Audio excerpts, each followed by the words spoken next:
अस्सलाम वालेकुम, मैं जमील फारूकी हूं। आप मेरा ऑफिशियल यूट्यूब चैनल देखें। आज जुलाई 2025 की 28 तारीख है, पीर का दिन है जिस वक्त ये वीडियो रिकॉर्ड हो रही है। पाकिस्तानी वक्त के मुताबिक दोपहर के 1:45 बज चुके हैं। मेरी अंडरस्टैंडिंग में, मेरी नजर में गुज़िश्ता 24 घंटों की 3-4 टॉप स्टोरीज, बड़ी खबरें, टॉप डेवलपमेंट्स हैं जो मैं आपके साथ शेयर करना चाहूंगा। सबसे पहली और बड़ी खबर अडियाला से, जिसके मकीन यानी 25 करोड़ अवाम के मुर्शिद यानी कप्तान यानी कैदी नंबर 804 यानी इमरान खान के नजरिए और मंशूर का मामला है। एक तरफ इमरान खान, उनका खानदान, उनके रिश्तेदार, उनके ब्लड रिलेटिव्स सब के सब डटे हुए हैं, जबकि दूसरी जानिब उनके ही नाम पर इक्तदार में आने वाली मरकजी क़यादत है जो एक सूबे के अंदर इक्तदार में है। इसके अलावा अराकीन कौमी, सूबाई असेंबली, सेनेट सब अपनी अपनी जगह के ऊपर, लेकिन काम इन्होंने ऐसा किया है कि ऐसे समझिए कि इसे कहते हैं जोरदार थप्पड़ रसीद करना। किसके मुंह के ऊपर, ये आगे चलकर मैं एक्सप्लेन करूंगा। और इनको शर्म भी नहीं आती ये सारे काम करते हुए, और इनके पास कोई जस्टिफिकेशन भी नहीं है इन कामों की। उसकी डिटेल्स और तफसीलात क्या रहेंगी वो मैंने शेयर करनी है। पाकिस्तान तहरीक इंसाफ का वादी तीरा के अंदर जो कुछ हुआ है, जिला खैबर की वादी तीरा के अंदर जो कुछ हुआ है, उसके ऊपर बाकायदा रद्दअमल आ चुका है। ये ऑफिशियल रद्दअमल कितना सिग्निफिकेंट है, इसकी डिटेल्स क्या रहेंगी, तफसीलात क्या रहेंगी वो मैं शेयर करूंगा। इसके अलावा सोहेल वड़ाइच साहब ने आज एक कॉलम लिखा है। उस कॉलम के अंदर वो डिटेल के अंदर हालिया रिजीम के ऊपर बात कर रहे हैं। उनकी बात कितनी जस्टिफाइड है, उसकी डिटेल्स और तफसीलात क्या रहेंगी वो शेयर करूंगा। वो कहते हैं मुल्ला चोर ते बांगा गवाह। इतलात ये है कि तलत हुसैन साहब का ट्विटर जो है ना वो हैक हो गया है, और अब उनके हक में एक अदद ऑफ एयर एंकर हमारे सीनियर साहबी हैं, वो आ गए हैं और वो बता रहे हैं कि इनका ट्विटर हैंडल हैक हुआ है। उसकी डिटेल्स और तफसीलात क्या रहेंगी वो भी शेयर करूंगा। इसके अलावा कुछ वायरल ट्वीट्स, वायरल बयानात, इसलिए गुजारिश है वीडियो शुरू से आखिर तक देखिएगा। एक और गुजारिश, अगर आपने चैनल नहीं किया अभी तक सब्सक्राइब जरूर सब्सक्राइब कर लें। बेल आइकन यानी घंटा या घंटी अपने अंगूठे उंगली या साथ रख के डंडे से दबा सकते हैं। इसके अलावा व्हाट्सएप चैनल का लिंक हर वीडियो डिस्क्रिप्शन के अंदर मौजूद होता है, जाइए उसको क्लिक करके ज्वाइन कर लेंगे, आपका हमारा राब्ता बेहतरीन तरीके से हो सकता है। ये जो मरकजी क़यादत कर रही है, ये जो पाकिस्तान तहरीक इंसाफ के नजरिए और मंशूर के नाम के ऊपर मरकजी क़यादत ने रोजाना की बुनियाद के ऊपर नई कार्रवाई या वारदात डालने का तरीका निकाल रखा है, और अपने आप को उस सफ में शामिल कर रहे हैं जिस सफ के अंदर ऑलरेडी पटवारिस्तान के लोग हैं। तो उसके ऊपर आप फॉर्म 47 के वज़ीर आज़म के फरमुदात के ऐन मुताबिक ऊ करके या थू थू थू करके एहतजाज रिकॉर्ड फरमा दीजिए। बहुत जरूरी है, ये बहुत ही जरूरी है। आपको पता ही है कि कल जो कुछ वादी तीरा के अंदर हुआ है, मैंने 2 साइडेड वर्जन, 1 साइडेड स्टोरी नहीं, 2 साइडेड, एक वो जो सरकार ने बताया या सिक्योरिटी जराये से आया, एक वो जो वहां की आवाम बता रही है। ये दोनों चीजें आपके सामने रख दी थी। आज केपीके गवर्नमेंट यानी वज़ीर आला केपीके जनाब अली अमीन गंडापुर साहब की जानिब से जो कार्रवाई की गई है वादी तीरा में शहीद होने वाले लोगों और जख्मी होने वाले ख्वातीन और बच्चों के लिए, वो जरा सुनिएगा। वो कहते हैं खैबर पख्तूनख्वा हुकूमत का तीरा वाक़े पर गहरे रंज और अफसोस का इजहार, शोहदा और जख्मी होने वालों के साथ मुकम्मल हमदर्दी। फर्स्ट क्वेश्चन, आपकी हुकूमत उस वक्त कहां थी जब यह वाक़या हो रहा था? सेकंड क्वेश्चन, क्या आपकी पुलिस बराह रास्त इस तरह के किसी भी वाक़े के ट्रिगर होने की जिम्मेदार है या नहीं है? क्या इन लोगों को प्रोटेक्ट किया जा सकता था या नहीं किया जा सकता था? एक दिन पहले 15-15 लाख रुपए की अनाउंसमेंट हुई है, आपने करोड़ की कर दी, तो क्या फर्क पड़ा?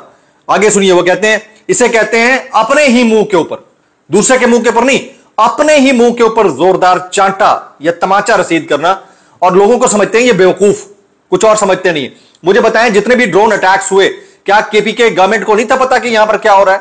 जितनी दहशतगर्दी की कार्रवाइयां होती हैं, वारदातें होती हैं, क्या केपीके गवर्नमेंट उसमें प्रोटेक्शन की उतनी जिम्मेदार है या नहीं है आम लोगों के लिए? ये वो सवाल है जिसका जवाब इनको देना पड़ेगा, लेकिन ये देते तो है नहीं। तो खैबर पख्तूनख्वा हुकूमत पायदार अमन, अवामी तहफ़्फ़ुज़ और बाहमी एहतराम के फरोग के लिए पुरआज़्म है। ऑल पार्टीज कॉन्फ्रेंस में इन्हीं वाक़यात और मामलात को हल करने पर संजीदगी से गौर करके तजावीज़ मुरत्तब की गई थी। कबायली माजीन और मिशरान के जरियों का सिलसिला डिवीजनल और फिर सूबाई सतह पर आने वाले हफ्ते से शुरू हो जाएगा, जनाब अली अमीन गंडापुर कहते हैं। और कहते हैं वादी तीरा शोहदा के लिए 1 करोड़ और जख्मियों के लिए 25 लाख रुपए फी का इमदाद दी जाएगी।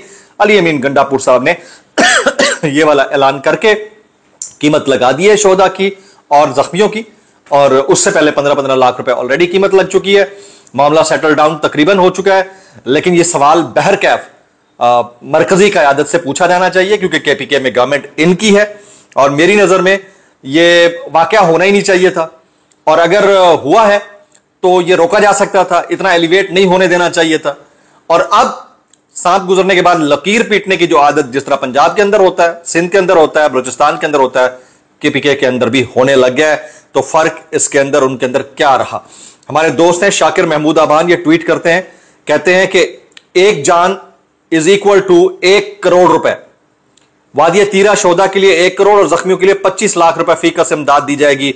अली अमीन गंडापुर, यानी इन्होंने भी तंज किया है, और तंज बहरहाल इतना हक बनता है कि किया जाए। अच्छा, शहबाज शरीफ ने तीरा में मासूम शहरियों पर फितरा और ख्वारिज की फायरिंग की मजम्मत और इजहार अफसोस किया। ये हम सबको पता है, ये फितना और ख्वारिज को छोड़ना नहीं चाहिए, तुन के रख देना चाहिए। मजाक नहीं कर रहा मैं, ये जो शर पसंद है ना, इनको नहीं छोड़ना चाहिए। अच्छा, पीटीआई ने इसके ऊपर ऑफिशियल रद्दमल दिया, लेकिन उससे पहले सुहेल आफरीदी साहब क्या कहते हैं और शेयर करता हूं। वो कहते हैं खैबर पख्तूनख्वा के लोग चीख चीख कर अमन का मुतालबा कर रहे हैं, लेकिन अगर रियासत को कोई फर्क नहीं पड़ता तो फिर जल्द हमारा रुख इस्लामाबाद की तरफ होगा। यानी इन्होंने एक मरतबा फिर थ्रेट किया है, अल्टीमेटम दिया है सुहेल खान आफरीदी साहब ने। अच्छा, पीटीआई की तरफ से जो मरकजी सेक्रेटेरिएट से एलामिया जारी हुआ है वो सुनिएगा। सिक्योरिटी फोर्सेस, बाकायदा नाम लेकर कहा गया की तरफ से, ये पीटीआई का कोट अनकोट उनका स्टेटमेंट है। सीधी फायरिंग करने पर ना पहले कोई वार्निंग दी गई, ना कोई मुज़ाकरात का अमल हुआ, बल्कि सीधी फायरिंग की गई जिसका किसी सूरत कोई जवाब नहीं बनता। हम इसकी शदीद तरीन अल्फाज में मजम्मत करते हैं, पीटीआई ने कहा। Pattern in chief Imran Khan कई बार वाजे कर चुके हैं कि कबायली इलाकों या मुल्क के किसी भी हिस्से में मसाइल का हल ऑपरेशन हरगिज नहीं है। इमरान खान यही मौक़िफ़ रखते हैं कि मसाइल का हल महज ताकत या जोर बाजू में नहीं, बल्कि डायलॉग और सियासी इत्तफाक राय में है। तारीख और वक्त ने बार बार साबित किया है कि दुनिया की बड़ी से बड़ी ताकतों को भी आखिरकार मुज़ाकरात की मेज पर आना ही पड़ा, खासतौर पर दहशतगर्दी के जैसे पेचीदा मसाइल के हल के लिए। हम आज भी इस मौके पर कायम है कि बंदूक या जबर से नहीं, बल्कि सियासी बलूगत, तहम्मुल और डायलॉग के जरिए मुल्क को अमन, इस्तेहकाम और तरक्की की राह पर गामजन किया जा सकता है। अच्छा जी, अब आज के दिन की एक और स्टोरी बड़ी ही इंटरेस्टिंग है, आप हंसेंगे। जनाब, जुडिशल अलाउंस जो है वो 3,42,000 से बढ़ाकर अब 10,90,000 कर दिया गया, जबकि इसका जो हाउस रेंट है वो 68,000 से बढ़ाकर 3,50,000 कर दिया गया। सत्य ही खैर, आप पांचों घी में कानून और इंसाफ जिंदाबाद।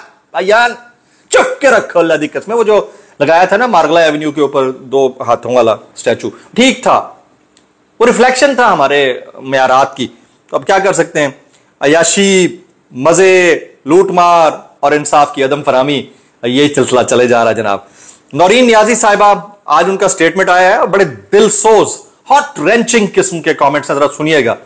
इतना दिलसोज और दिल गिरफ्तार कर देने वाले जुमले कभी भी बहनें या माएं अपने बच्चों के लिए नहीं कहती। वो कहते हैं मैंने जिंदगी में कभी बद्दुआ नहीं दी। कौन कह रही है? इमरान खान साहब की हमशीरा मोहतरमा नौरीन खान साहिबा, हसन नियाजी की वालदा है। वो कहती मैंने जिंदगी में कभी बद्दुआ नहीं दी, लेकिन अब मेरे दिल से बद्दुआएं निकलती हैं। इमरान खान पर जिसने भी जुल्म किया, अल्लाह उसे निशाने इबरत बना दे। ये नौरीन खान साहिबा कह रही है। अच्छा, आज एक अच्छी खबर भी है, वो इस्लामाबाद की मुकामी अदालत ने अमन अमा एक्ट के तहत सजा याफ्ता पीटीआई के 4 कारकुनान की 6 माह की सजा मुअत्तल करके 20-20 हजार रुपए के मचलकों के एवज जमानत मंजूर कर ली। अब जरा जनाब एनिमल प्लानट के मोहतरम सीनियर सहाफी सुहेल वड़ाइच साहब का कुछ तज़किरा, क्योंकि वो बहुत अच्छे तशबीहात शामिल करते हैं। अच्छा, आज मैंने चश्मा नहीं लगाया हुआ, आपकी बड़ी शिकायत थी। एक ने तो कल कमेंट कर दिया, आपने ताज़ी ताज़ी आंखें बनवाई हैं। भाई सब ठीक है, बस क्योंकि सनलाइट बहुत है, पहाड़ी इलाकों में सनलाइट बहुत होती है। तो सुहेल वड़ाइच साहब कहते हैं फैसला कुन ताकतवर भी सिविलियन सदर और सिविलियन काबीना से ज्यादा खुश नहीं है, मगर वो समझते हैं कि सिविलियन सेटअप को चलाना और उन्हें साथ लेकर इज्तिमाई फैसले करना ही रियासत के लिए बेहतरीन रास्ता है। सदर को साइडलाइन करने और सिविलियन हुकूमत में कीड़े निकालने का अमल शुरू हो चुका था, मगर अब वक्ती तौर पर इस नजरिए की जीत हुई जो निजाम को चलाने का हामी है। इन्हें सारा पता है, खुद तो कुछ ही बोले जाओ, इनको कोई नहीं पकड़ता, इन पे कोई पीका पुका कुछ भी नहीं लगता। भाई आपने और हमने अगर इमरान खान से मुतालिक कोई बात कर दी, किसी केस से मुतालिक कोई बात कर दी, आओ जी 50 यूट्यूबर, 27 यूट्यूबर ये चले जा रहे हैं बस। वे फिर कहते हैं कि फिलहाल इस निजाम के बड़े साहब मुकम्मल तौर पर न्यूट्रल हैं। मतलब आप समझ रहे हैं किसके मुतालिक बात कर रहे हैं। दोनों नुक्ता है नजर की कशमकश इनके इल्म में है। तवक्को है कि वो निजाम के चलने की हिमायत करेंगे, लेकिन अगर निजाम ने किक स्टार्ट ना लिया तो फिर नामालूम क्या फैसला होगा। यानी ये खदशा भी जाहिर कर रहे हैं कि कुछ भी हो सकता है, तो बंदे से पुत्र बन जाओ। ठीक है जी, ये सुहेल वड़ाइच साहब, और इनके इस खदशात के ऊपर कोई पिका पुका कुछ भी नहीं है जनाब। अच्छा, सरगोदा की एटीसी में 9 मई के पुरशद वाकयात के मुकदमे की समाअत हुई है। अगेन डिस्क्लेमर, जो रिपोर्टर रिपोर्ट करते हैं वो हम शेयर करते हैं as it is. Umar Ayub, Malik Ahmad Khan Bhachar, Bilal Ejaz और अहमद चट्ठा के वारंट गिरफ्तारी जारी कर दिए गए। और एक मरतबा फिर केपीके के गवर्नर ने यह कह दिया है कि वो तहरीक अदम एतमाद लाने जा रहे हैं और ये बातें अब खुलना शुरू हो गई है कि हालात इन्हें चंगे नहीं है जनाब। काशिफ अब्बासी साहब ने थोड़ी देर पहले ट्वीट किया, वो कहते हैं journalist Talat Hussain just sent me this message, my X account has been hacked with the help of access support, my team is in the process of regaining access. यानी इनका अकाउंट हैक हो गया तो बड़ा ही परेशान है। समझ गया मेरी बात को, कैसे कर लेते हो यार। ये हामिद मीर साहब कहते हैं 16 साल कबल समीदीन बलोच इस्लामाबाद में बाप की तस्वीर उठाए आई, उसकी बाजियाबी के लिए फरियाद कर रही थी, उसे आज तक इंसाफ नहीं मिला इस मुल्क में, और मिला किसको है। और यह साहब कहते हैं, और ये मकबूल जान, इमरान खान अपनी तारीख लिख चुका है। इमरान खान ने अपने तौर पर एस्टैब्लिशमेंट को शिकस्त दे दी है। यह शिकस्त ही है ना कि आपने 9 मई के केसेस में पूरी अदलिया को बदनाम कर दिया है। ब्लॉग से इतना ही, दुआ में याद रखिएगा। आगे मिलते हैं, मैक्सिमम कमेंट्स करने हैं। अस्सलाम वालेकुम रहमतुल्लाहि व बरकातहू।